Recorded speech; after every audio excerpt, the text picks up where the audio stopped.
Check.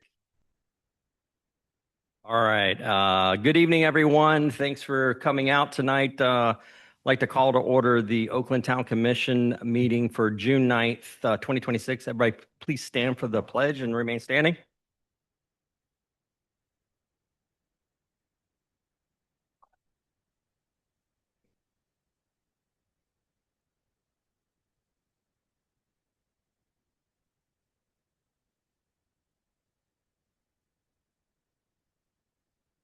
Heavenly Father, thank you for another day and accountable being a God.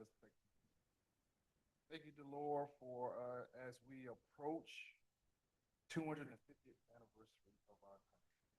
Continue to watch over the people, watch over this town, watch over residents, watch over staff, watch over the commission, Lord. Continue to guide us and let your spirit be in the middle of everything that we do. Lord, as people come before us and interact with the town, let your spirit be in them.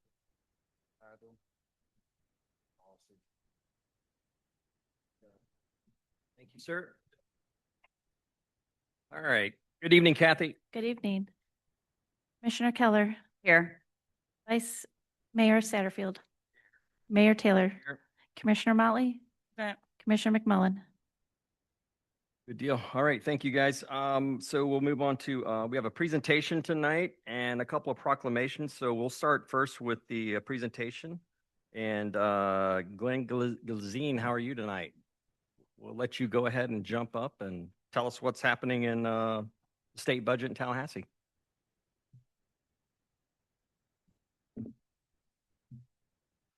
Close that.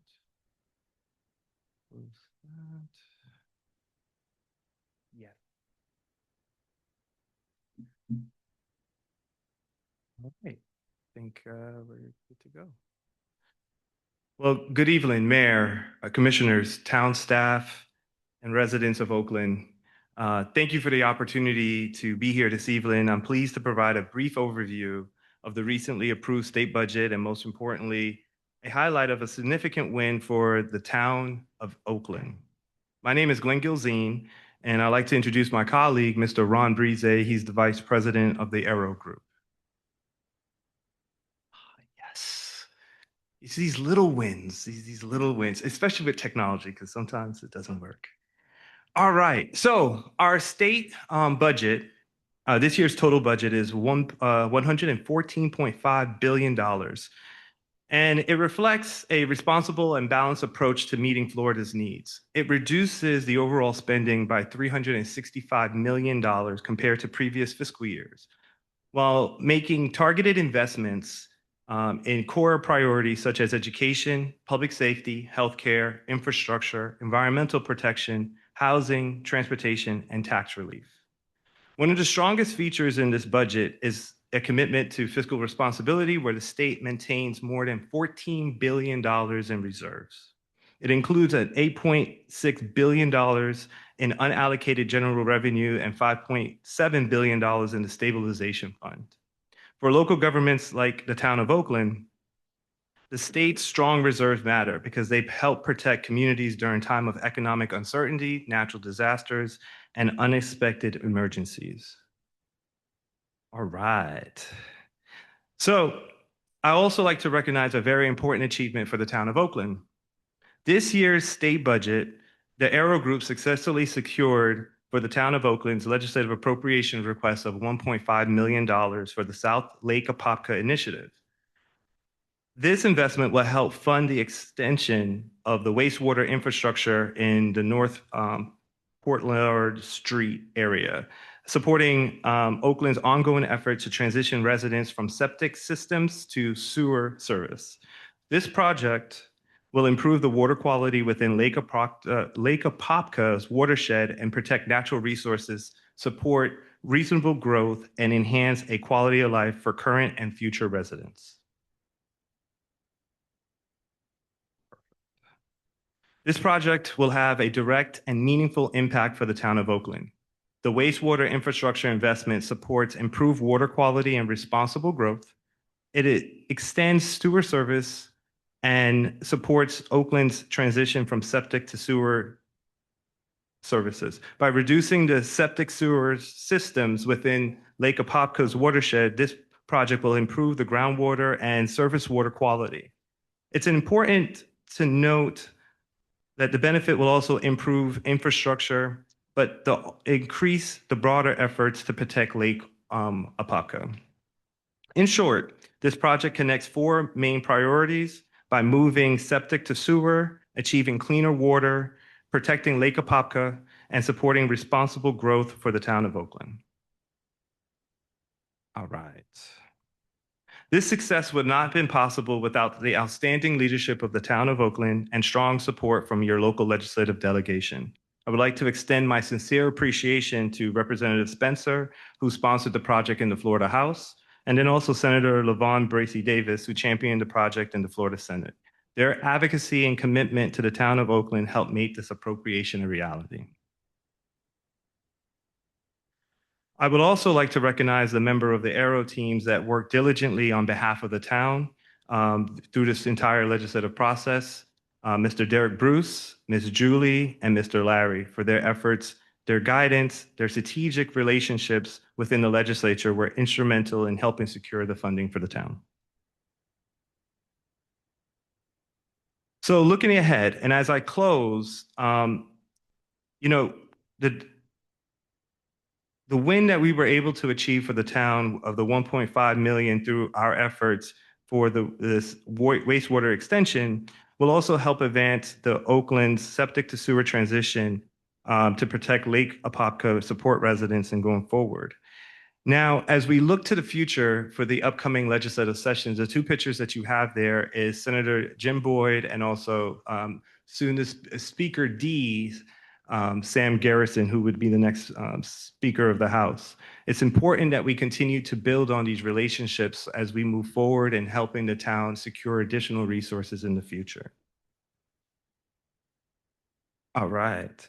So while the state budget contains many important initiatives and investments, tonight's biggest takeaway is that the town of Oakland's priority were heard in Tallahassee and that we were able to successfully secure the 1.5 million for critical infrastructure that will benefit residents and help protect Lake Apopka for generations to come.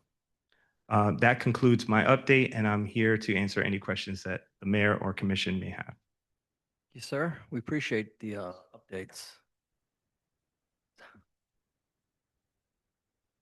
Oh, Yeah. yeah, I will let Ron say that stuff. That was Yeah, my job is to say all the good stuff, and then Ron's job is to come in and say all the the. bad stuff that could still get the swipe of a pen, right? All right, so the meeting's adjourned. Good afternoon, good evening. Ron Brzee with the Arrow Group. So the appropriation that is currently in the budget is still subject to veto. The governor has some time left to review all the line items in the budget and decide whether he's going to keep them or not. So we are working to ensure that we can attempt to influence that process so that we stay within the budget. Any questions from anybody? Anybody? We appreciate the buzzkill. Yeah. Oh, Thank you. yeah, absolutely. Thank you guys for everything and us and representing us up there. I went up this year. Commissioner McMullen was up there this year, and the town manager. So Larry kind of led us around, so that was good. Good. Yeah. So thank you guys. Thank you. Okay. Moving on, we have a couple of proclamations to read here today, and we're going to start out with a day to celebrate Juneteenth. And whereas on January 1st, 1863, President Abraham Lincoln issued the Emancipation Proclamation, setting in motion the end of slavery in the United States. The Civil War ended with the surrender of General Lee at Appomattox Courthouse on April 9th, 1865. This news reached Texas when Union General Gordon Granger arrived in Galveston Bay with Union troops. It was on June 19th, 1865 that he announced, "The people of Texas are informed that in accordance with a proclamation from the Executive of the United States, all slaves are free." Celebration of the end of slavery, which became known as Juneteenth, is the oldest known public celebration of the end of slavery in the United States. Juneteenth commemorates African American freedom and celebrates the success gained through education and greater opportunity. On a larger scale, celebration of Juneteenth reminds each of us of the precious promises of freedom, equality, and opportunity, which are at the core of the American dream. Now, therefore, I, Shane Taylor, by virtue of the authority vested in me as mayor of the town of Oakland, Florida, and on behalf of the entire town commission, do hereby proclaim June 19th, 2026 as a day to celebrate Juneteenth and urge all citizens to join this celebration. Thank you there. Move from Juneteenth to National Pollinator Week. Wow. And everybody knows we do the National Pollinator. We do all the environmental stuff just because our town, right? Because ONP is involved, and it's important to us to make sure that we recognize those things. National Pollinator Week, whereas the town of Oakland is home to many native wildlife and pollinator species such as birds, bees, and insects, which keep our environment healthy and biodiverse. The town of Oakland recognizes that human health ultimately depends on well-functioning ecosystems and that biodiverse regions can better support for food production, healthy soil and air quality, and can foster healthy connections between humans and wildlife.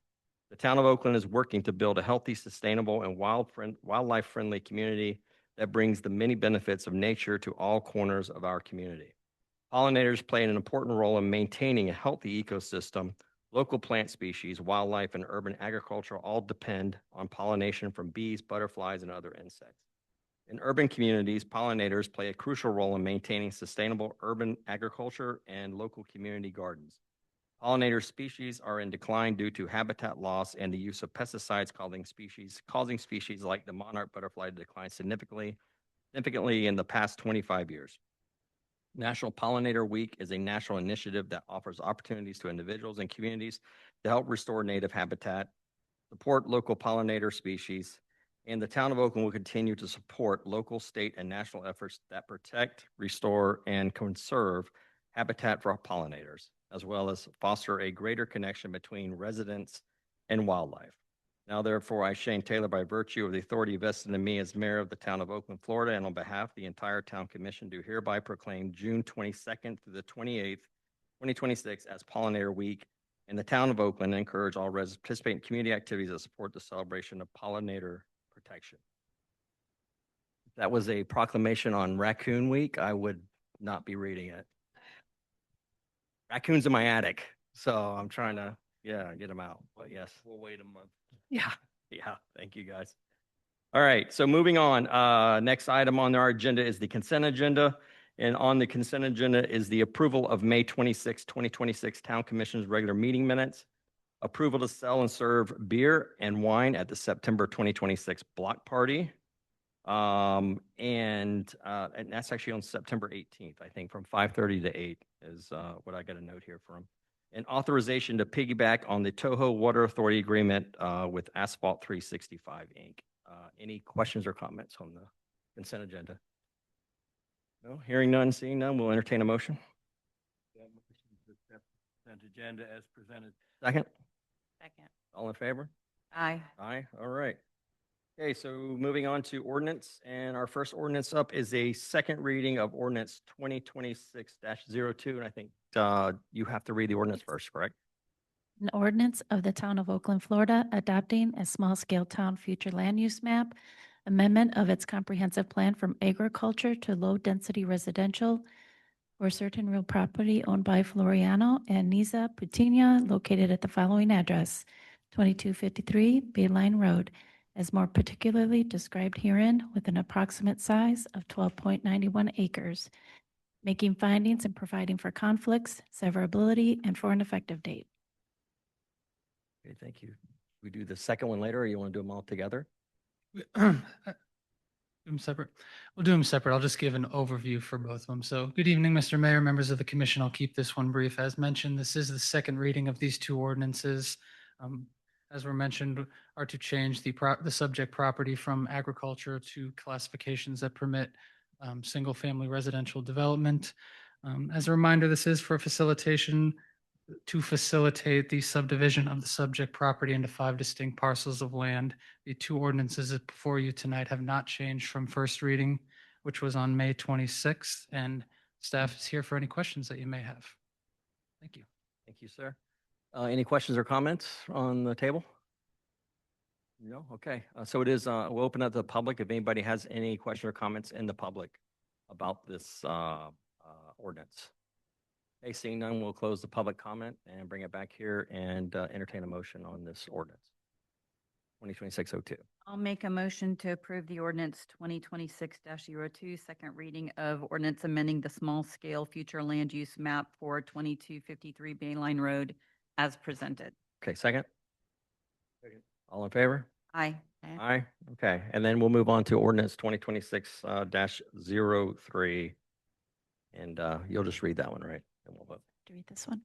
An ordinance of the Town of Oakland, Florida, adopting a town official zoning map amendment from A-1 agricultural within the neighborhood general design district to R1A single-family residential within the neighborhood general design district for certain real property owned by Floriano Aniza Putina located at the following address, 2253 Bayline Road, as more particularly described herein, with an approximate size of 12.91 acres, making findings and providing for conflicts, severability, and for an effective date.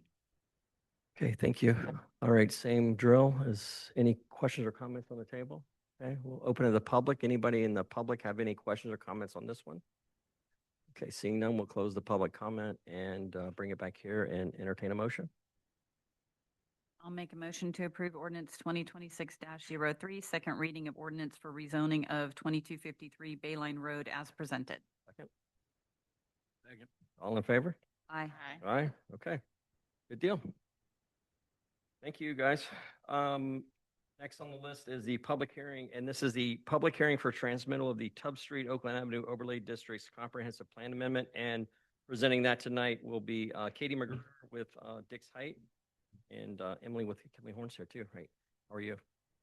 Hi, Katie.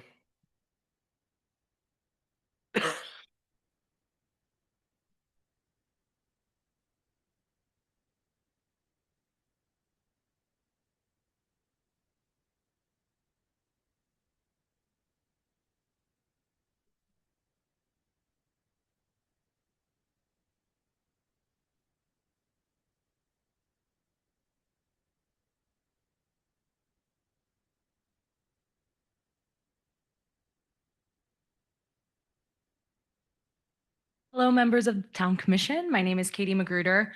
I'm with Dix Height Partners. I'm joined today by Emily Thomas with Kinley Horn, and I'm here to present to you the vision for transforming Tubb Street into a main street. The project boundary extends one block east and west of Tubb Street from Colonial Drive at the southern boundary to the West Orange Trail at the northern edge. The core purpose is to re-envision this corridor as the heart of Oakland, a living room for the town where daily life unfolds at a human pace. From a design standpoint, we seek comfort first, widening sidewalks, layering in shade from trees and structures, and shaping a streetscape that invites people to linger rather than hurry along. We imagine a street that nurtures local enterprise, small businesses that gently spill into the public realm through sidewalk cafes, outdoor sales. Carefully placed plazas and pocket parks become pauses in the urban form. It creates space for gathering, celebration, quiet connections. From an infrastructure lens, we see opportunities beneath our feet as well. So integrating low impact development and stormwater strategies that work with nature and strengthening resilience while softening the landscape. Threading through all of this is our deepest responsibility to preserve Oakland's charm, not by freezing it in time, but allowing it to evolve thoughtfully, honoring its scale, character, and story. Before proposing ideas, policies, or design strategies, we slowed down. We walked the streets, we observed the edges and the intersections, and immersed ourselves in the town's patterns. We listened and we observed Oakland streets and storefronts, its buildings, its public spaces, and the everyday moments that give the town its life and rhythm. And through that process, we came to understand why town of Oakland is truly a desirable place to be. That understanding now quietly underpins everything we'll share with you today. Our next step is to look outward towards other communities that have successfully preserved their character while evolving thoughtfully over time. We've studied places such as Bluffton, South Carolina, Serenbe, Georgia, Sanford, Winter Garden, Rosemary Beach, and communities like Oakland Park. Communities that have embraced intentional design, human-scaled streets, and architectural continuity to create timeless downtowns. These are models not to replicate, but lessons to learn from. Each of these places demonstrates how careful attention to public realm design, building form, and landscape can reinforce identity, support economic vitality, and create places that feel authentic, enduring, and deeply rooted. With a clear understanding of Oakland's character and a shared vision shaped by both local insight and precedent, this work begins to take physical form. What you're seeing now is a big picture view of the study area, where the ideas we've discussed translate into a cohesive framework for the public realm. From this vantage point, it becomes clear that downtown Oakland is composed of a series of distinct blocks rather than a single uniform condition. In response, the study area was organized into character areas, each defined by its role and design intent, yet working together as part of a coordinated downtown framework. With that structure in mind, we'll now walk through each segment of the proposed streetscape to show how these design strategies would be implemented block by block. Beginning at the southern edge of the study area is the Gateway District, the point of arrival into Oakland from State Road 50. Here, the public realm plays a critical role in signaling entry, slowing movement, and setting expectations. Streetscape enhancements in this district focus on memorable landscape elements and clear wayfinding, including item number 5, shown as entry signage. This is a proposed marker for the town of Oakland and an indicator that pulls you in. This section view is the proposed condition along Tubb Street. The design illustrates a shift from the existing pull-in diagonal parking to a consistent parallel parking layout along this block, narrowing the space devoted to storing cars and allowing more room for people and trees and rhythms of daily life to take hold. From a planning perspective, the uniform parking treatment establishes cohesion along the main street, reinforcing predictability, safety, and how much economic frontage you'll have for those businesses along Tubb Street.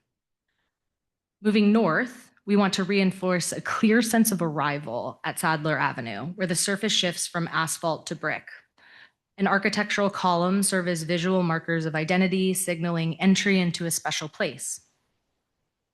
The treatments along this block continue the on-street parking, wider shaded sidewalks for enjoyable biking and walking, and we recognize that Oakland Avenue is a major east-west connector.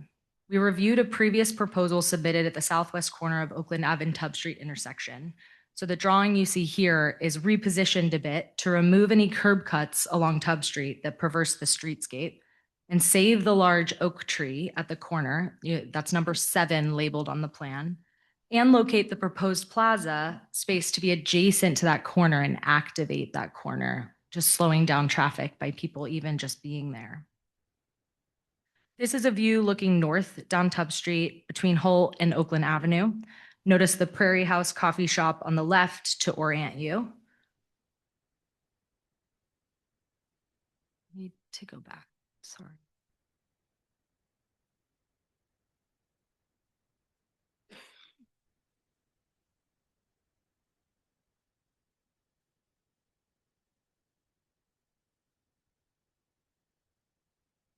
There we go. My apologies.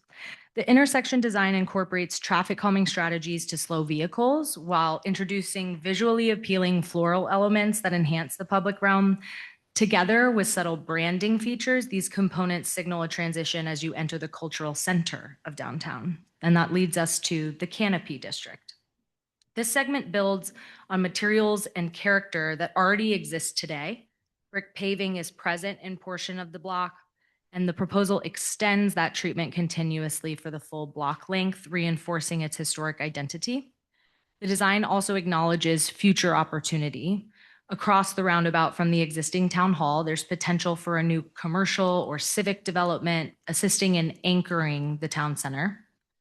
Materiality becomes a clear organizing strategy as you move through the downtown. The first block is programmed with asphalt and concrete.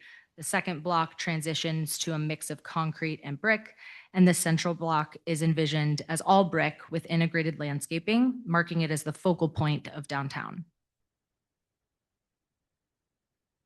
The proposed hardscape palette draws from materials that are authentic to Florida's history, including tabby shell concrete, crushed coquina, red brick, and cut stone, reinforcing a sense of place rooted in local craft, durability, and regional character. And a quintessential landscape palette focused on oak and palm canopy with naturalized ground level plantings.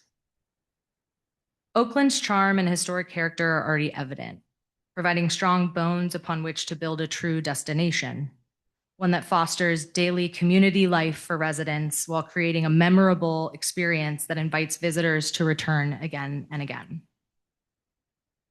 To move from vision to action, we shift from design imagery to implementation.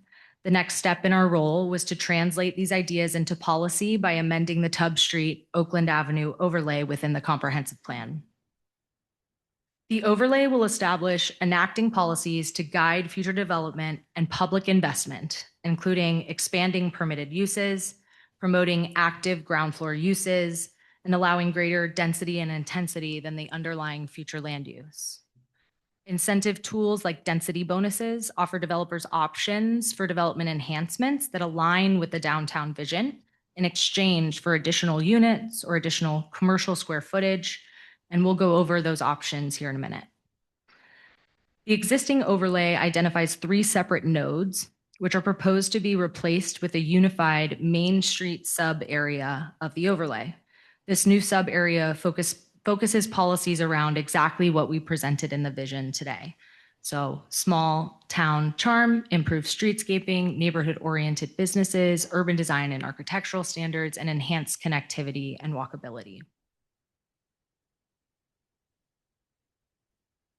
So this map shows where this would apply. So this is blown up a little bit. All the properties that you see in a solid color would be required to participate in the overlay, and those in a hatched or striped color would be optional. They could opt in if they wanted to.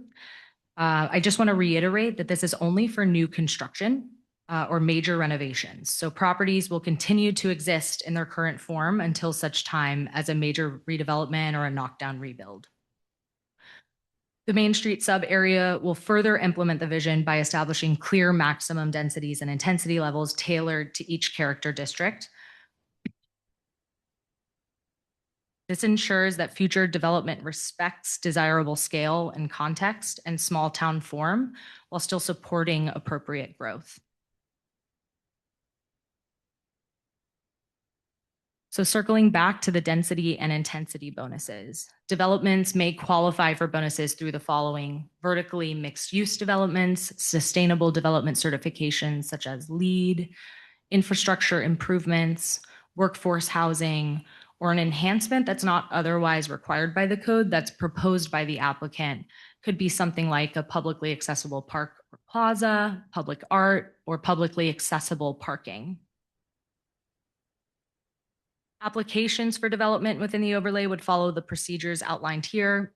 First, a pre-application meeting, then an ARB review, then P&Z review, then to this commission for review. Today's request is that staff recommends that the Town Commission approve the Tubb Street Overlay District Comprehensive Plan Amendment with the newest revision to height in the Gateway District for transmittal. So I wanted to give you some history. The original language of the comprehensive plan amendment that was presented to ARB included the ability to construct to 5 stories in the Gateway District, 3 stories in the Heritage Walk District, and 2 stories in the Canopy District. ARB recommended that Gateway be limited to 4 stories. So we took these comments back to staff, and staff supports this recommendation and actually revised policy 3.8.2 even further. So it would allow 4 stories for buildings between State Road 50 and Ryan Court, and then shift in height down to 3 stories between Ryan Court and Sadler Avenue. And so that height will align with the next district north, which is the Heritage Walk District. The next steps would be to transmit this to the state, and then Once the comprehensive plan amendment is transmitted to the state and a response is provided, we'd follow up with a presentation on the amendments to the land development code that will guide street design, frontage, materials, and development character along the corridor. And I'm available for any questions. Thanks, Katie. Appreciate the presentation. Taylor, was there anything you wanted to add in the town planner to the presentation, or? Not at this time. I know that we've been working pretty closely with the team in terms of the standards, particularly from a consideration of how we, as the reviewers, would be implementing some of the standards. But I think their presentation was very thorough, and I have nothing additional. Thank you. Thank you. Okay, we'll bring it here to the table. Any questions or comments from the commission? I just wanted to say, I wanted to thank Town Manager Elise Huey for reaching out to us and allowing us the opportunity to meet with her individually to review this, to have a better understanding of what it means. I know for me, just understanding that this is part of the process that we have to have approved by the state in order to move forward with anything was important for me to have a better understanding of that. And I appreciate you taking the time to do that. I appreciate the team and the effort. And again, our ARB and Planning and Zoning committees for their comments. I think that the decision to go from 5 to 4 in that first section is really important. It also will be in keeping with the other side of 52 and the project, the 4th Street project that is developed there. I'm excited. I think it's something that we have to look forward to. Obviously, you know, me and my always worried about the money thing. So, you know, it'll be something that we have to get this in place. This is just part of the process for those in the audience who may not fully understand, and that's what I needed to know. And obviously moving forward with any of this will come with the developments that may be proposed and obviously the funds that the town has available to move forward. But I think it looks amazing and I'm super excited about it. So thank you all for your hard work. Thank you, Commissioner. Anyone else? Comments, questions? No? I appreciate you guys and appreciate Kimley Horn and Dick Sight for participating in this, and Elise too as well. Listening in. You know, this is it's a big deal for our town, and when they were laying this out, they were doing it where it didn't create and take away from that charm that we have in our town. So as she presented, you see the buildup. 50 is 50. 50 is just a commercial road that runs down. But as you get closer and more into the center of town, it starts, you know, going down where it's more relaxed. And it's pretty much the same as, you know, the vision is the same as what you see today with a little bit of added extra bonus to it. It's something that's needed in the town as far as and we just heard the presentation from the state on the budget and all that stuff and homestead property tax issues and stuff like that. This is something that's really it's something that needs to happen here to help drive that revenue that we kind of need. And honestly, folks, it's all about that commercial revenue coming in and stuff. And the intent when we set out to kind of talk about this, and it's an item that I ran on when I was running for mayor, was doing something like this to kind of highlight the town, but keeping it as low key as possible. But I think there's a lot of good things that can really come out of this project, not only for towns, but for visitors, for everyone. And what you're seeing here is it's pretty pictures, but you know, you'd have to visualize it somehow, right? So you have to make others that can't visualize what you're doing. When you read the text from the code, you can't picture what you're doing here. But I think they did a really good job. There is a lot. There's no, you know, nothing's been picked out. Nothing has been done. As Commissioner Keller said, it's money. But from my vantage point, this is as close as a municipality can come to being a developer and controlling the development that happens in town, honestly. So the restrictions and the bonuses and everything that we've placed on here as a developer approaches, it's the closest thing I think we can do by telling the developer, we'd love to have you in here, but you have to follow X, Y, and Z. And oh, by the way, we're big believers in public-private partnership. And oh, if you need this, we'd like you to participate in helping us do this. In my career, I've done that and it worked. It works. It's a great partnership when you start doing that, because then you have the private entity that has a vested interest into their project and what they're doing, and then also the public entity and the residents that have a vested interest into what's happening there.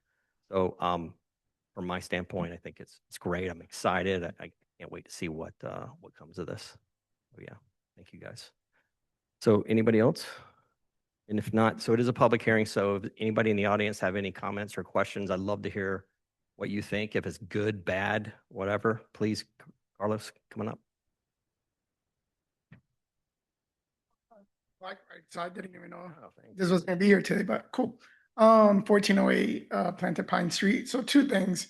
One, with us being so close to downtown Winter Garden, do we think this is gonna succeed with such a big downtown? Number one.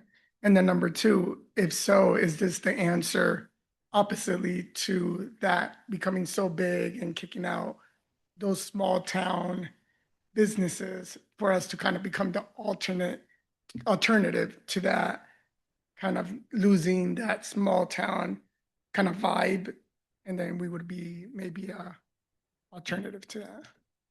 Yes and no, and no and yes. So, Carlos, I think the intent is Oakland's its own identity. We're not trying to be a Winter Garden, nor do we want to be Winter Garden. Winter Garden has its own challenges. I don't see us wanting to be that big. I mean, personally, for me, it would be great to have a place to go downtown here and eat. I can walk to, ride my bike, or drive my golf cart to, and have something to do here. So if the mom and pop shops in Winter Garden that are being relocated, or, you know, if this was here today, I'm sure they would come right on down the street and have a place here. But to me, I think it's a benefit, not to the outsiders, but to the residents as well. I mean, the people who I've talked to, not about this project, but in general, the one thing I get asked is, why can't we have some place to eat? Why can't we have some place to go? Why can't I have something to do here? I don't know if that answered your questions, but yeah, where we're at. Anyone else? Oh, yeah, please. I was hoping everybody would raise their hand and say something. It's a big deal.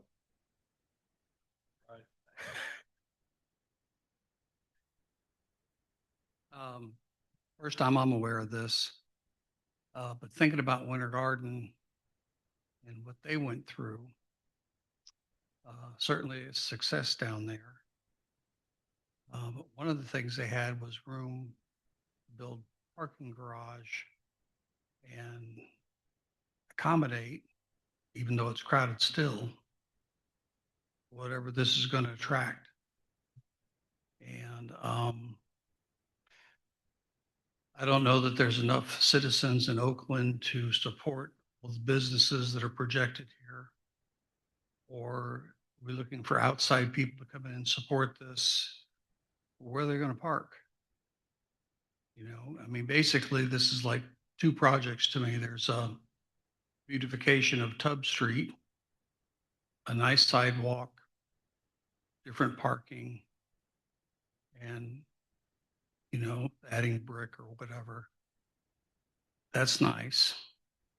But including all this commercial development, in addition to that, I don't see where it's going to be a success as far as improving our town. I think it's going to be a congestion problem and parking problem and that kind of stuff. Now, it's my first exposure. That's my gut response. So I'm not saying no, I'm just saying that has to all be kind of figured in, and what would the projected revenue be? What portion of the town has to support this financially? I've always been of the opinion that, you know, building costs municipalities more money instead of raising enough money to support and give back to the budget. I don't know how that all fits with this. Anyway, All relevant points, John, and all good points that you make.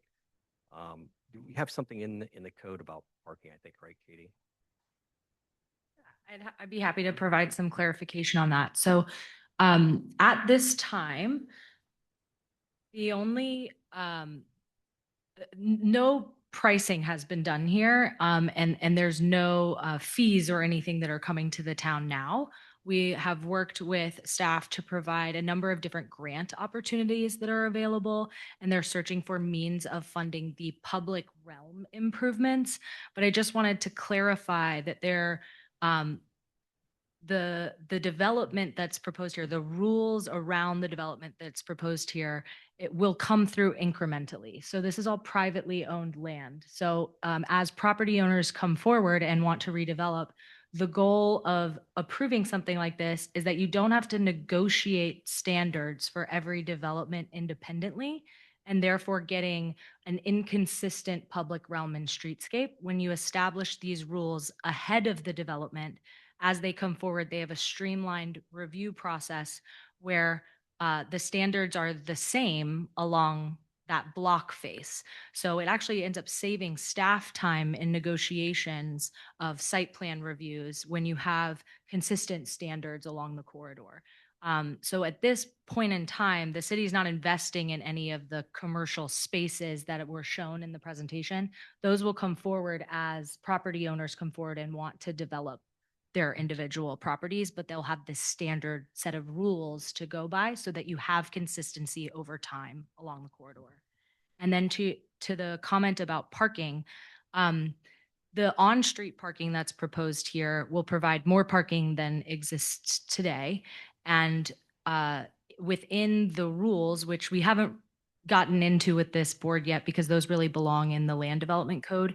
But individual developments will still be required to have on-site parking. This on-street parking is not the only parking that would be in this area. Just as if a business opened today, they'd be required to have a parking lot, they will still be required to provide on-site parking. So this is not negating that. It's just adding additional on-street parking to support those businesses, future businesses.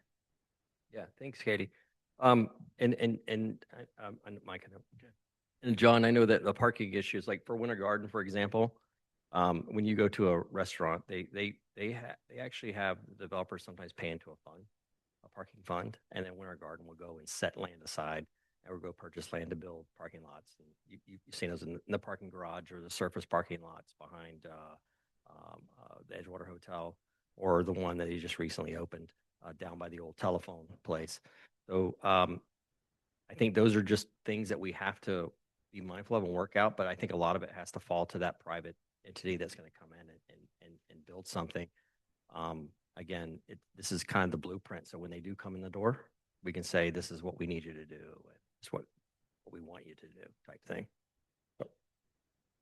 I got a comment too, John, and you and Max can relate to this probably better than anybody else in the room, President Commission included, is when we first started the project of where we sit here today, where we put a circle in where everyone said, what is wrong with you people? We'll never be able to get a circle in over here.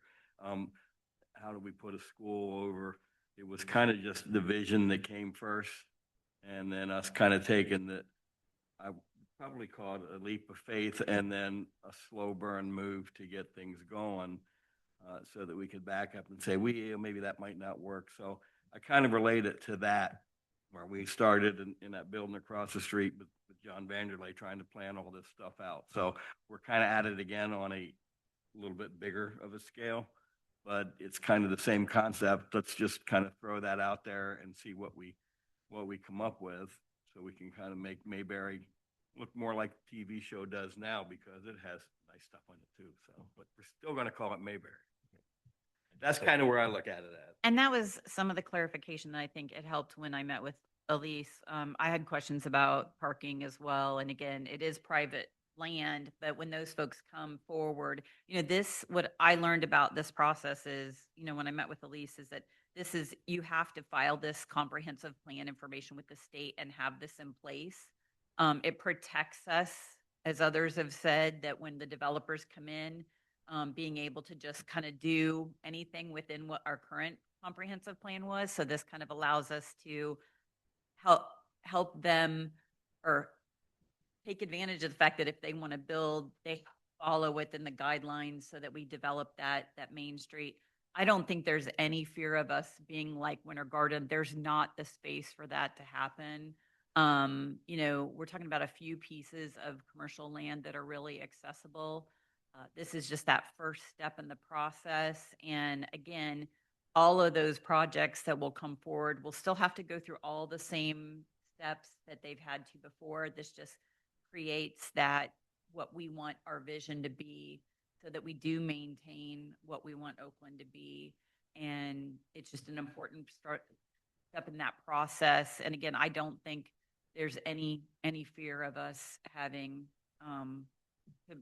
anything on the scale of what Winter Garden is. And I think the other thing too is that, like they said, if there's going to have to be whatever they want to develop is going to have to comply with parking. I even expressed to Elise my concern about, we're kind of using some of those lots over there for our events parking too. So that's where the ability to benefit from, if someone does develop a space with parking, that we would still be able to have access to those for our town events. And that's something that we have the opportunity. So again, I think it's a step in the process that's important, but I think it's a good step, and it allows us to kind of protect our vision for the future of the town. Thank you. Anyone else? No? Okay. We'll close the public hearing and bring it back here. Any further comments? And if not, we'll entertain a motion. Sorry. I'm doing all the motions tonight. Yeah. The motion on this is am I making the motion to Transmit this to the. Okay. So I make a motion to move forward with the transmittal of the Tubb Street, Oakland Avenue Overlay District Comprehension Plan to the state. And I guess we'll have a second hearing on this before we move forward. Correct. Anybody? All in favor? Aye. Aye. Okay. Thank you for your hard work. Appreciate it. We'll see you next time. Okay, so moving on to our other policy matters tonight, and it is the tentative budget approval for the Oakland Avenue Charter School, and our esteemed Principal Dwyer's here to present that tonight. Good evening, Commission. Guest tonight. My name is Pamela Dwyer. I'm the principal at Oakland Avenue, and I'm here tonight to talk about our tentative budget for 26-27. I just wanted to make a few quick notes. Normally, we do align this with the tentative budget of the town. I was not certain that I was going to be available at that meeting, so I wanted to make sure that we got this information and that you could hear the information from me. A couple of important notes in your packet is the tentative budget. Again, when we use the word tentative budget, we are creating this budget before we have access to the charter school revenue calculator. So once all the legislative money is all been finalized and approved and everything, they will release a charter school revenue calculator, which we then go back to the table and make sure that all of our numbers are adequate in regards to our revenues. We take a double look, a triple look, maybe a quadruple look at our expenses, and make sure that we get that aligned for a final budget, which aligns with the town's final budget hearings, which will happen in September. Okay, does that make sense?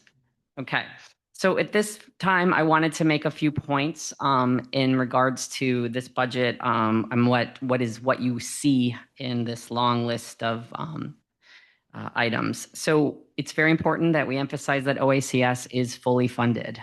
So I know that there's been talk through the years in regards to what the town does provide in regards to the school and what it costs the taxpayers of Oakland, and it is fully funded through student enrollment. So our revenue is going to be what's called FEFP money, is going to be created based on a budget of student enrollment of 515 for our K through 5 school and 60 VPK students.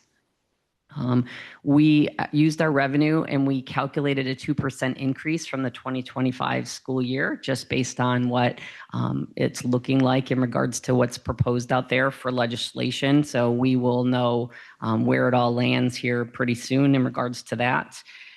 We are budgeting a PTO, which is our parent teacher organization fundraising contribution of $58,000 or $59,000 from the 25-26 school year. That's from our fundraising efforts, including the gala.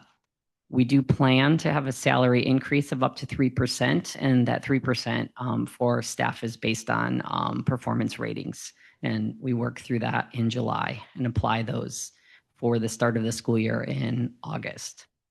We are taking, last year we faced a bit of an enrollment quandary, I would say, is that we lost some students about October, about 10 between October and February, and we were not able to fill them. And so we were a little bit nervous in the middle of the year, because when you start losing 10 students at about an average of $6,000 to $7,000 a student, that's a big hit. And so we want to be proactive. And we last year we budgeted for about 525 because we've been sitting there pretty solidly for a number of years. So this year we're being more conservative in regards to our enrollment, but that does not mean that's where we're stopping in our enrollment. So we are at this particular moment, we have those that have expressed that they're coming to our school at about 527, 530, and we're still working on that. But in that, we've decided, because of third grade, the rolling up into fourth grade was a lower number. This year, we were almost averaging, instead of 22, we're averaging about 17 students. So we've made a decision to reduce fourth grade by one classroom in this year. So that will save us teacher salary and insurance and all the benefit expenses in this particular year. And we will combine the students into the 3 classrooms. We do plan, looking at the numbers of the kids that are rolling up, if enrollment, we will return to having those 4 classrooms in 27, 28. We also added some increase for the 3% for reoccurring expenses based off of conversations between finance departments in the town and the school. Generally speaking, like anything from garbage to electric to, we all know it, everything is going up in price. So we did put those in there. Hopefully we won't see those, but we're planning for them. We put $25,000 into the budget as an expense for the Disney litigation mediation plan that we approved earlier, so that we have not incurred any expenses at this particular moment, I don't have an update to provide you in regards to that process, but that is there to cover that expenditure.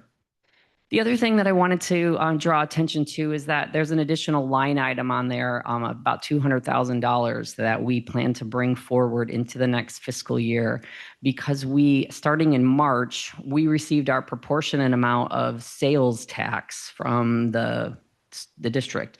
So the Florida statute passed, I think it's like 2024, updated the statute 212.055 that allows the schools to get a proportionate of local taxes.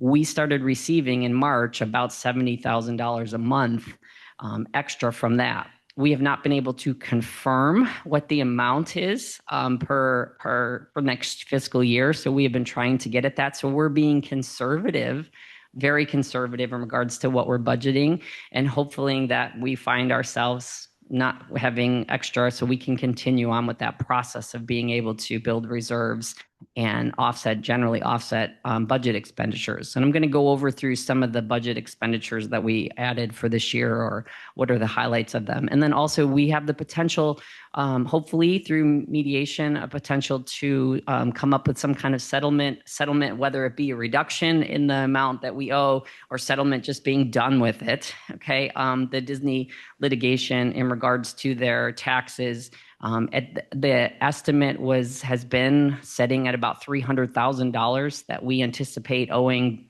back to for that inappropriate tax assessment. So we will see where that lands, but that allows us to continue to make sure that what we have in the budget and or in reserves is available to take care of that when we need to, and if we can do it sooner because we have it available to us. Any questions thus far? So one question, when you talked about the students and you lost 10 students in October, so I guess what it is basically the money follows the student. Yeah, it's not real time. So it's not real time. The money follows the student. It's not real time. So it gets a little About a share that, hey, they went from August to October, you get. We will get but we lost them in October. So then we would get nothing.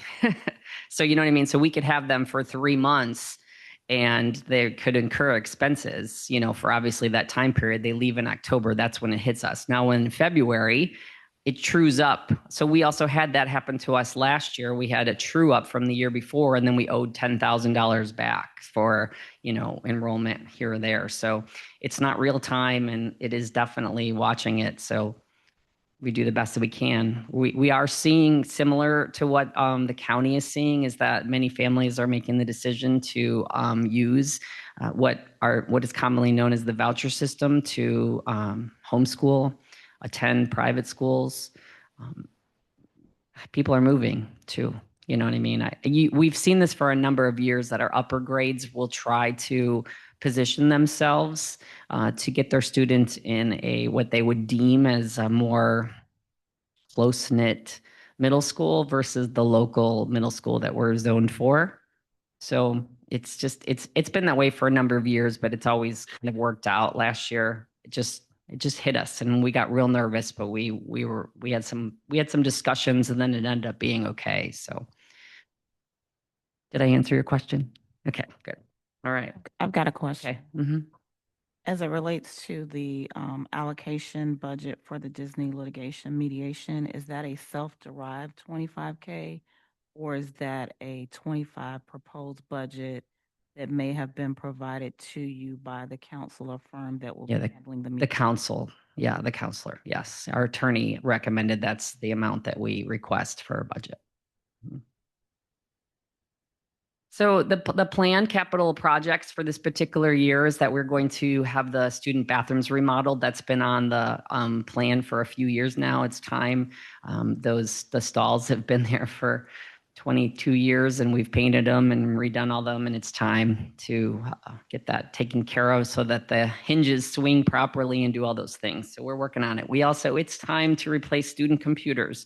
So we've budgeted $85,000 in this year. They're going on 6 or 7 years old, and you probably know that that's a very old computer in regards to it, and we are seeing technical difficulties from that. So that money is budgeted there, and we are continuing. We are putting this in and is $85,000 at this moment. We are still in the process of working through quotes and pricing and determining what we can and cannot do. So for the last several years, we have essentially been a one-to-one school. Our K through K and 1 are iPads, and our 2 through 5 have laptops, and they're not just Chromebooks. So sometimes people think that they're not as expensive, but we do purchase the laptops to make sure that it meets all the needs, because we are in a state testing situation 3 times a year that are all computer driven. So we do need to make sure that we have that available. We are very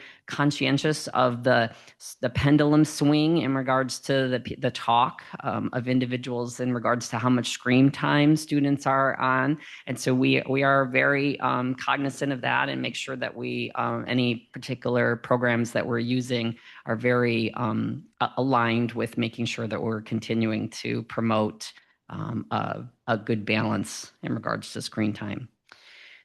So we are going to add an additional security camera to the PE court. We have a quote for that. We're waiting. We've actually proposed our safe security grant. I just lost the word. We're asking for an amendment to make sure that that isn't approved. We're waiting for that. And if that's the case, it would be reimbursed from our security grant remains that we had from the last allocation. So that just gives us a better view in regards to what's happening on the PE court as we may need it for one thing or another. Typically student discipline, but it could be something else. Fire alarm system upgrade. Last year, we replaced the loops in, I believe it was building D. We're going to continue on with that process to upgrade that system. And I believe it's in building C. We paint the classroom walls as needed. These are building maintenance needs as needed. We go through and take a look at what's being done. And so we'll have some, obviously the walls painted. We have gutter cleanup and repair. We're going to continue the painting of the exterior. We painted A and B last year. We'll continue to paint one of the buildings, C or D. If we can get to both of them, we will. It is a big project, and we're trying to have a rotational process to keep the building looking fresh and alive. Portable skirting, building skirting replacement. In the portables that we own all of the portable buildings, and it's time that we replace those skirting to make sure that we don't get any of those friends that are going to leave your attic, move on over to the school. We already have our own issues with the feral cat community over there, so we don't need any other rodents or any type of animals over at the school. Painting the exterior support beams in the breezeway in the courtyard. Front landscaping to remove dead bush. And when I talk about the front landscaping, I'm not necessarily talking about the front of the building, because we had actually had some work done last year. Unfortunately, we lost several things in that freeze, which I'm sure everyone experienced that in their yards. I'm talking more about where alongside of Oakland Avenue, there's those bushes that have been there for a number of years. There are several areas that we can pull out and look to kind of bring that area back to life. And Scott in the team has committed to helping us pull those out, and we'll decide what else we can do after the fact. And some deep power washing throughout the campus, just making it look fresh. And I listed, the various places. Any questions thus far? Okay. Anticipated grants that we hope to get, and I don't see any reason why we would not get them, is Title IV, which is well-rounded education. There are some stipulations in regards to this. Is $12,500 is around the ballpark figure. Title II, which is supporting teacher and leader development, kind of a combination of how to be a better teacher and professional development type of things, $12,000. We get a garden grant in combination with our butterfly grants and just organic gardens, about $3,500, and our safety grant for about $3,500, which we will continue to use to offset some of the expenses that come with making sure the school is safe. I have provided you with an overview of our staffing so that you understand what we're talking about here in regards to. We have 26 classrooms, 15 support, which is a total of 41 full-time instructional support. We have one part-time instructional support person. We have 9 full-time non-instructional. And when I say that, that's non-instructional from the state legal definition, right? So even they might be their VPK, they're not technically considered instructional from a state standpoint, but they are instructing students for the VPK program. Part-time non-instructional, there are 12, and temporary part-time subs, which we attempt to keep 10 on call. So we plan. We don't necessarily have 10 at this moment, so we'll continue to try to fill those spots so that we have substitutes available as we need them. So my request to you is to approve the tentative budget for 26-27. Pam. Okay, so any questions or concerns or comments from anybody? Do we have that number, what that number is? Total number for 26-27? Oh, the total budget amount? Oh, sorry. It was 6.4, 6.5. It went from 6.295 to it's going to 6.4. Yes, 6,489,903. To run a school.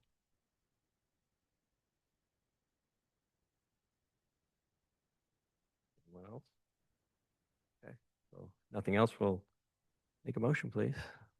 Make that a motion to accept the tentative budget for the school. Second, Second. all in favor? Aye, okay, thank you, Pam. Thank you very much. Appreciate it. Pardon me? Doing phenomenal. Thank you. Appreciate that. Thank you very much. Another A rating this year?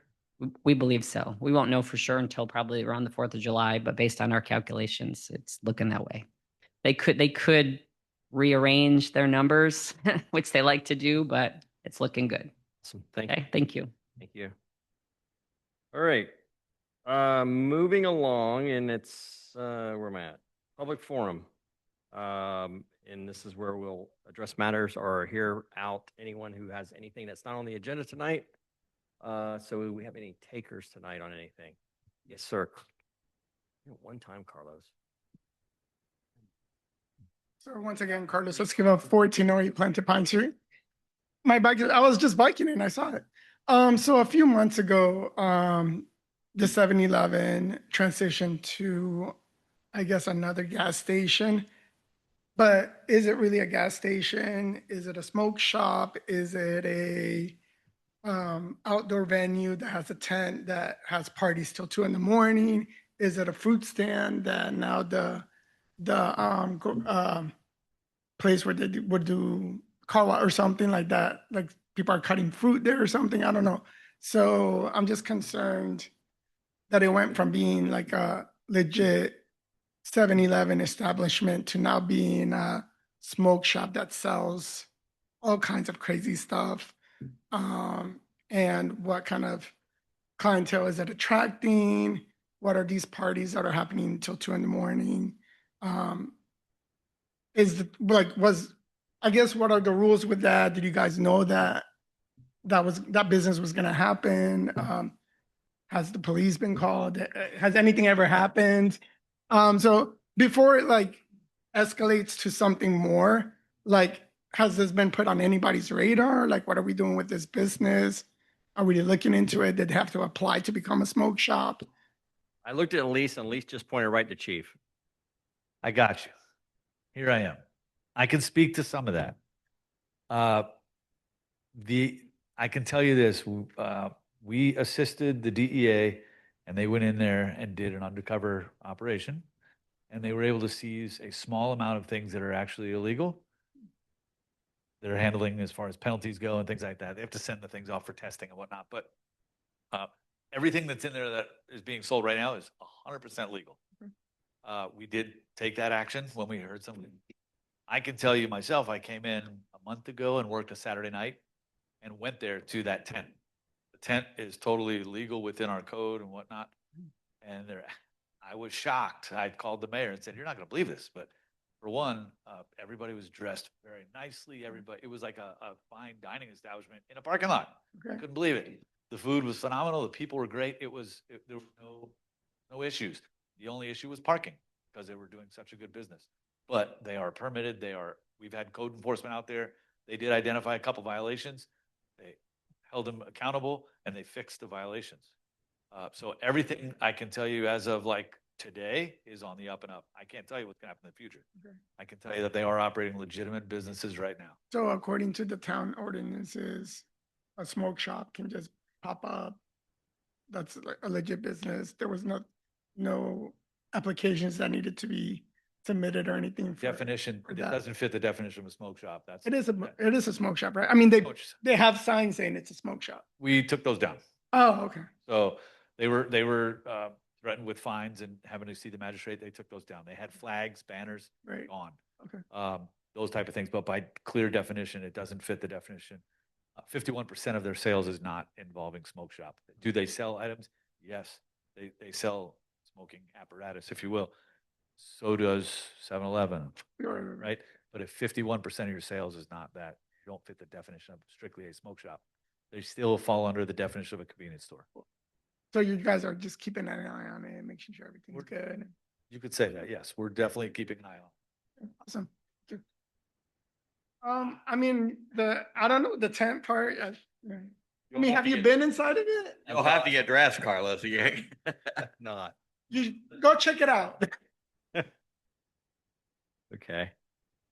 Thank you, Carlos. Anyone else tonight? Oh, John.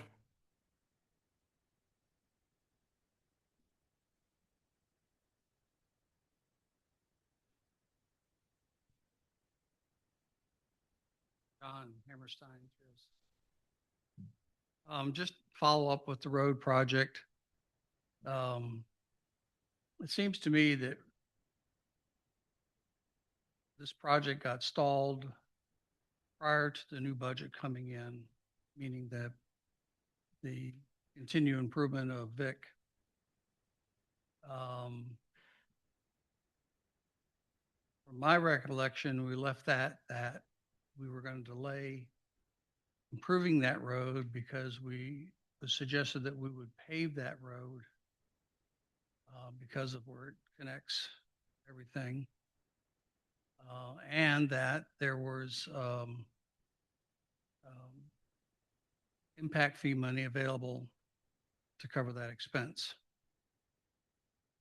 Last time we spoke, we were trying to tie it into another road project to, I guess, get a better pricing per square foot. So I'm not sure where that exists. Now, this is, we're halfway into this year. And I don't know, do we have a schedule? Has there been, has it been budgeted? Is there bids put out to proceed, or what can I expect? So, I think it was last commission meeting, me and Elise and Mike had a talk about it. And so far from what we see, from what the quotes I got back, I'm budgeting for that improvement for next year, depending on how the budget goes this year. So we talked about it, and we just plan on, I guess, paving it from what the quotes that I got next year. I'm putting in the budget for next year. So let me make sure I understand. So there's a project in place, and my thoughts, John, were what you just said. Southern Oaks is slated to get paved, right? And then the idea was, can we piggyback off the Southern Oaks paving project because of the cost, reduce cost, mobilization, what have you, on that and stuff. And I think that Southern Oaks budget was in place from this fiscal year to be done. Is that correct? That's correct. We have money for that project, but we don't even have enough money in the budget to do that complete project. And so to add another project on top of it is most likely not going to happen this fiscal year. Money was going to come out of the transportation impact fees for the road on Vic, using that. For Vic, yes, but we have other projects that are also coming out of those fees. Okay, John. So this is learning about it right now. Well, we did not complete the project on Vic. And it was suggested or promised that there was funding in the impact fee budget to do that this year.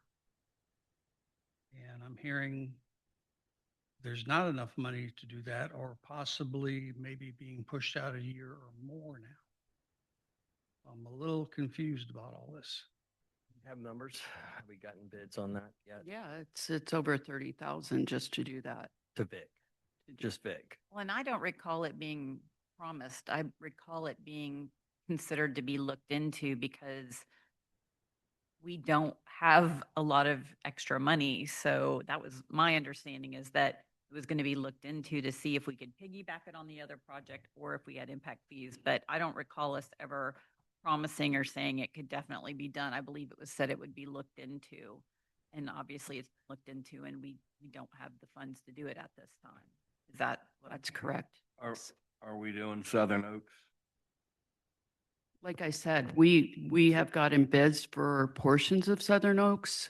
We can't not even do the full Southern Oaks project with the money that we have in the budget currently. So we're having to cut that scope down.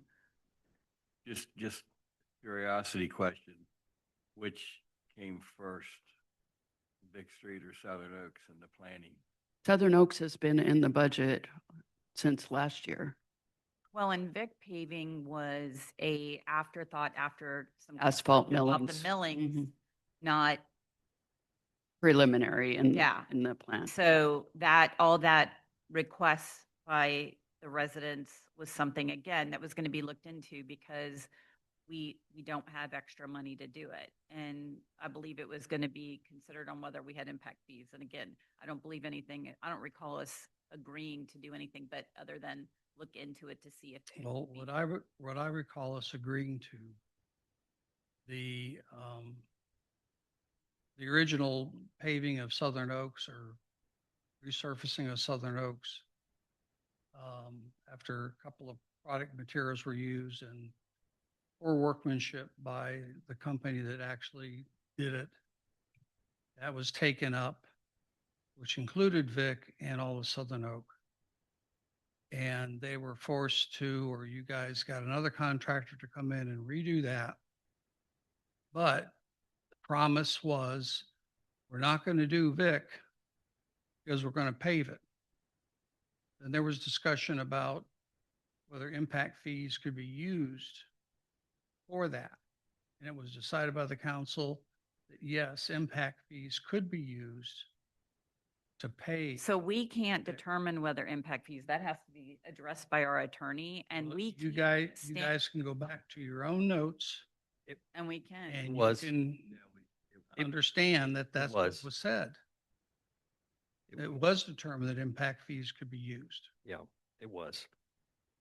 However, I do want to add that was at the May 12th meeting, and what was discussed again, that Southern Oaks was the prominent project. We would look into whether that was something that could be piggybacked, in which Janelle was going to bid for to have a discussion item of. As I understand, we're sitting here today, those bids have come in, and the funds are not available to complete the project. So again, it was not something that the commission affirmatively approved as we were moving forward. We were exploring the opportunity, see how quickly we could get it done or how we could propose it with a. Okay. It feels a bit like a bait and switch, like the project that we started with is not being committed to being completed. There's not even a definite this year, next year, or the following year decision about Vic. So I'm just concerned that there was a comprehensive plan made, also pave other streets in the process of updating everything. I don't know where they stand. Well, for me personally, I'll leave it like this. However, it was phrased, I was led to believe that it was going to get done and it was going to be a priority. I don't know where we or how we veered off of it, but I am agreeing with you that it was a priority and we need to figure it out. Well, respectfully, I think it was intended to be a priority to be looked into, but you just heard that the project that we had budgeted for this year, we don't even have the funds to do that project. So we can't do things we don't have money for. Well, in the comprehensive plan to establish a schedule for roads that were going to be upgraded and paved, Southern Oaks wasn't even in that plan. It was never. Southern Oaks was a separate project. It was not in the asphalt millings paving project. It was a completely separate project that has been budgeted for over a year. But this, the first I've ever heard of it. Vic has nothing to do with Southern Oaks, except that we Well, were apparently, asked to look at the cost as part of that project. And as we got the cost from that project, we can't even complete that full project while Vic already has a layer of asphalt millings, at least to start with, right? it's a failing road. I mean, I invite you to go down it and look at what's going on. I've been down it. Okay. Yes. Again, regardless of, because we could go on and on and on, but that was the understanding whether that was what was supposed to be or not. And I have to agree to disagree with that we can't do it because we led them to believe that that was going to be paved, and that is really the end of the story. We need to figure something out, and that's where I stand. Well, and again, we can't spend money we don't have. And, that's my concern. I mean, I understand we want to do everything that everybody wants us to do, but, I know in my personal budget, when I'm out of money, I can't afford, there's things I can't afford to do. Unfortunately, it's the same thing. We have to be responsible. It's hard to sometimes say we just can't do it at this time. We don't ever want to have to say that, but it's obviously something that we're aware of it and we want to address it. We're not trying to not address it, John. That's not our intent, but we have to have the funds available to do it, and we don't currently have them. Well, that's not what I was led to believe, or my neighbors, concerning Vic until his last few meetings. And it's the council that led this direction. John, yes, that is what we talked about. We did say, yes, Vic, we all agreed that Vic should be asphalt because of the amount of traffic that comes from Oakland Park and everybody else going to the park, and we discussed that. I haven't seen the numbers. I don't know what the numbers are yet. I know that Public Works was procuring those numbers from hopefully several bidders and not one bidder or two bidder. I hope there's a bunch of bidders that got out there to see them, but and I don't know if there's a way to remobilize or reprioritize anything. If Southern Oaks, there's not enough money in Southern Oaks this year. Is there enough money next year or the year after? Can Southern Oaks wait a couple of years before you repave it? And can that money be used to improve Vic? I don't know. Well, I would guess that the worst road in Southern Oaks is better than the paving on Vic. It is. All right. Anyway, just keep us up to date and figure something out. Thanks, John. All right. Anyone else? Yes. Is it roads, Tom?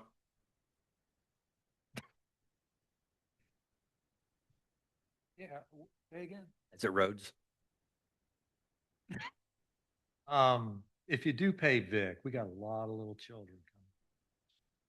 Need to get some speed tables. It's a long straight road and people are picking up speed. But it's something else that's concerning. I walk my dog along Vic quite a bit, Ann Vandermeer, and in a very short period of time, found 5 dead squirrels, 2 dead possums, and a dead blue jay. Somebody's been setting out poison. Get rid of the squirrels and the collateral damage. I can't imagine how many little animals that I didn't find. So I think the police chief would agree it's against the law to do that, isn't it? Not only that, it's cruel. That's where again? Arrington? And Found 2 dead possums on Vic,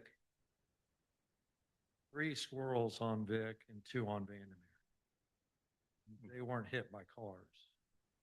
So somebody setting out poisons.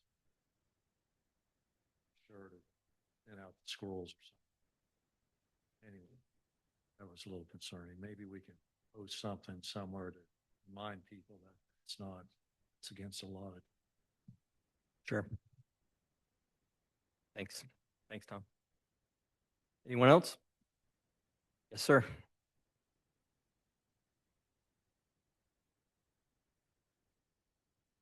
Good evening. My name is Eric Fighter. I'm at 1740 Standing Rock Circle. Just wanted to first, my wife and I just moved in August to Oakland from the Dr. Phillips Windermere area.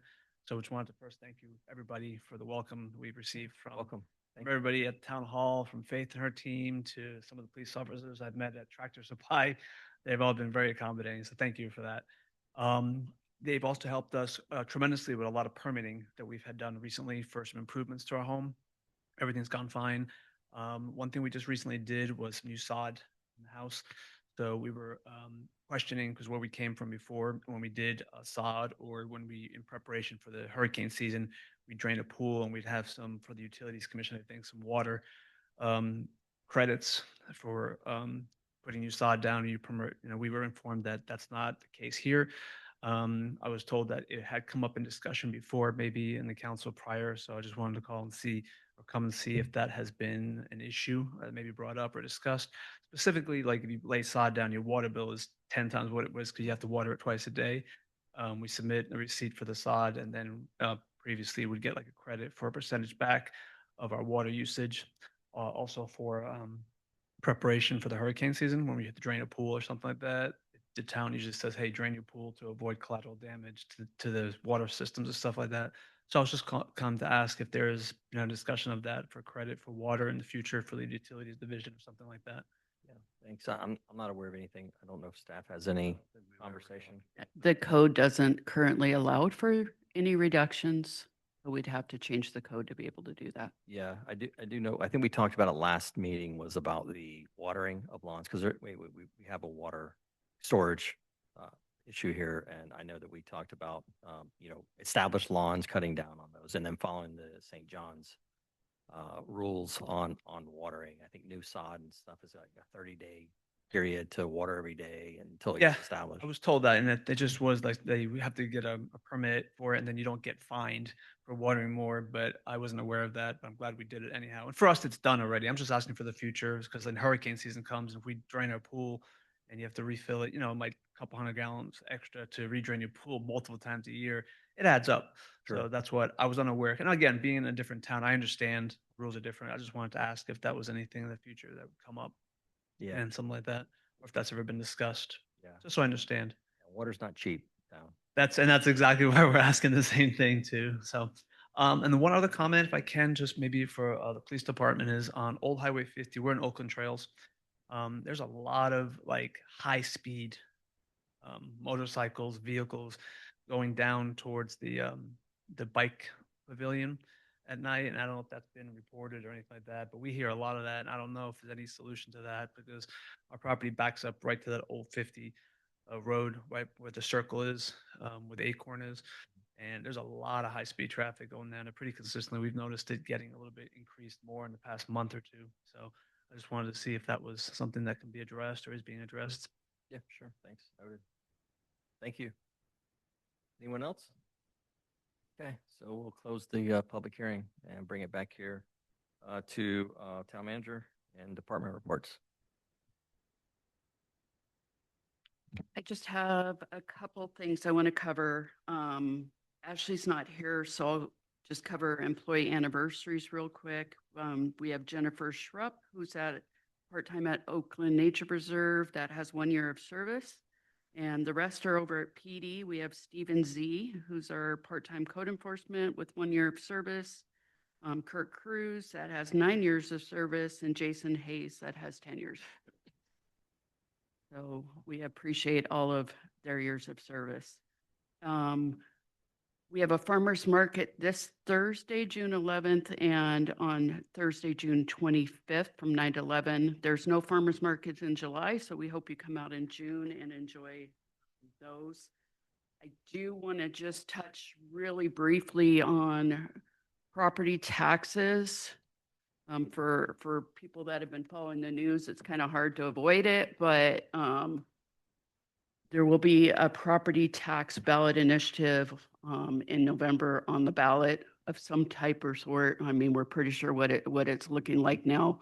What we're trying to figure out is the financial repercussions to the town of Oakland specifically.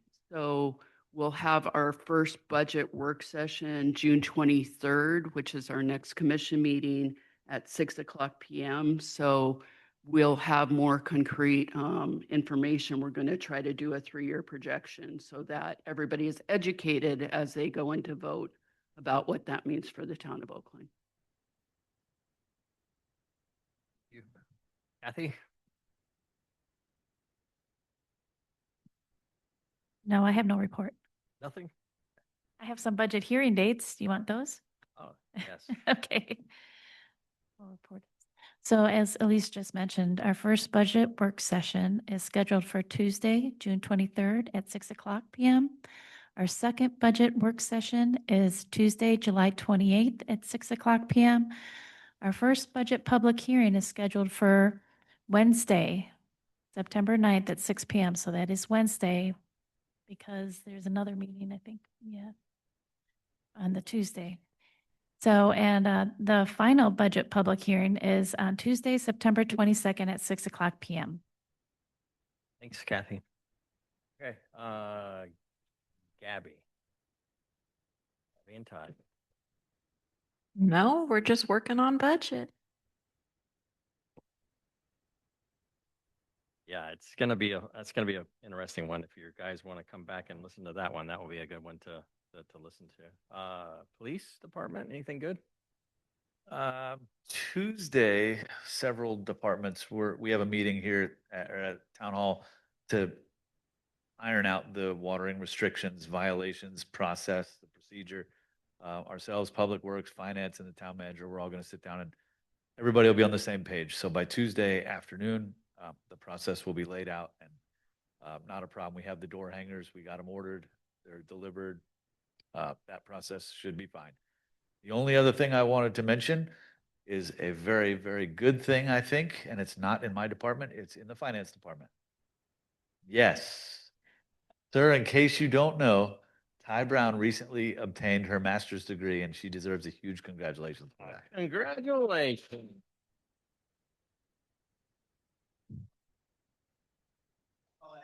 Great, thanks, Chief. Congratulations, Ty. Yeah. That near future. Yeah. Jono. What works? Nothing, just working on budget with the team. That's it. Okay, great. Taylor, anything good on the planning side? Nothing project related, but you did ask me to kind of give a little bit more information about the timeline of the circling back to Tubb Street overlay, just to what that would mean. So just for a brief overview for Mr. Mayor and the commission. So moving forward, within 10 days, we do have to submit the comprehensive plan amendment to the state for their review.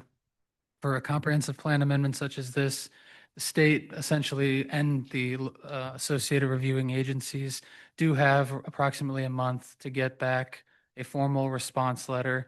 And talking about a timeline, best case scenario, if they think the greatest amendment since, sliced bread, at that point, we'd be able to schedule the second public hearing, at which point it'll come back before you.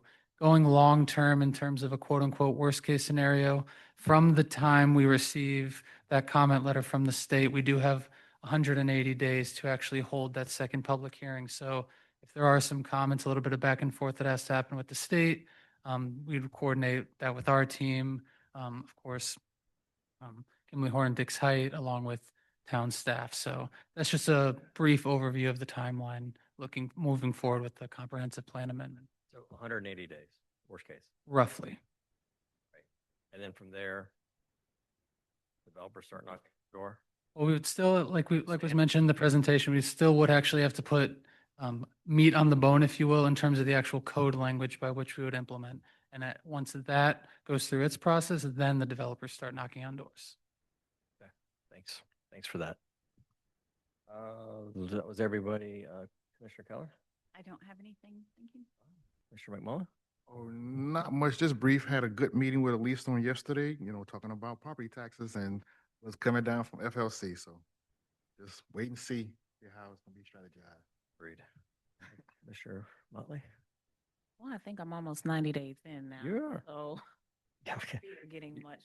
Your review's coming up. Review's coming. But definitely had an opportunity to begin the onboarding process, met with the health department, police, and Kathy, as well as our principal Dwyer this week. So those were some successful meetings, me understanding, a lot of operational aspects, things that need to be considered moving forward.